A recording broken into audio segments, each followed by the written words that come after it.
আজি মানে অসম চৰকাৰৰ তৰফৰ পৰা কৃষক ৰাইজক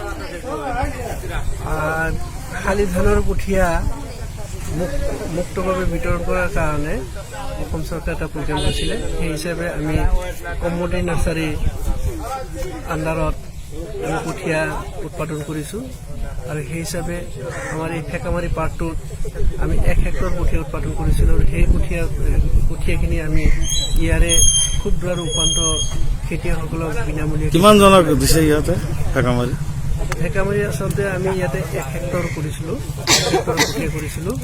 এইটো এটা ARG আছে, মনোৱাৰ হুছেইনৰ তত্বাৱধানত এই ARGটো গঠন কৰা হৈছিলে আৰু তেখেতে খুব ধুনীয়াকৈ আমাৰ পৰামৰ্শমতে কঠীয়াখিনি তেওঁ প্ৰস্তুত কৰিছিলে আৰু সেই হিচাপে আমি এই কঠীয়াখিনিৰ পৰা প্ৰায় 35জন কৃষকক আমি মুক্তভাৱে কঠীয়াখিনি বিতৰণ কৰিবলৈ সক্ষম হ'লোঁ। ইয়াৰ কাষতে আৰু এটা প্লট আছে, আমাৰ কঠীয়াৰ প্লট আছে। সেই কঠীয়া প্লটৰ পৰা আমি আৰু প্ৰায় 35জন কৃষকক আমি কঠীয়াখিনি বিতৰণ কৰিব পাৰিম। এইবিলাক সঁচাকৈ প্ৰকৃত খেতিয়কে পাইছে নেকি কঠীয়াবিলাক?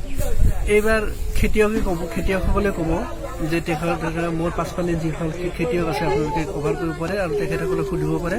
তেখেতসকলে আচলতে প্ৰকৃত খেতিয়কে হয় আৰু দুখীয়া খেতিয়ক হয়। তেখেতসকলে এই কঠীয়াখিনি পোৱাৰ পিছত তেখেতসকলে যথেষ্টখিনি আনন্দ পাইছে আৰু যথেষ্টখিনি সকাহ পাইছে। তেখেতসকলে এইবাৰ এই উন্নত জাতৰ বাহাদুৰ চাবুৱান ধানৰ জাতটো কৰি তেখেতসকলে নিশ্চিতভাৱে উপকৃত হ'ব। এইবিলাক আৰু আপোনালোকে GS কিবা চোৱা চিতা কৰিব নেকি? যিবিলাক এই ফাৰ্মাৰ এইবিলাক কৰিব?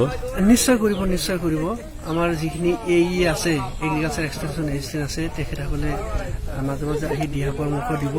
কেতিয়াবা কি সাৰৰ প্ৰয়োজন হয়, তাৰ উপৰিও যদি পোক পৰুৱা লাগে সেই পোক পৰুৱাখিনি কেনেকৈ নিয়ন্ত্ৰণ কৰিব পাৰি, সেই হিচাপে আমাৰ ক্ষেত্ৰ পৰ্যায়ৰ বিষয়াসকলে ফিল্ড ভিজিট কৰি আহি তেখেতসকলে দিহা পৰামৰ্শ নিশ্চিতভাৱে দিব।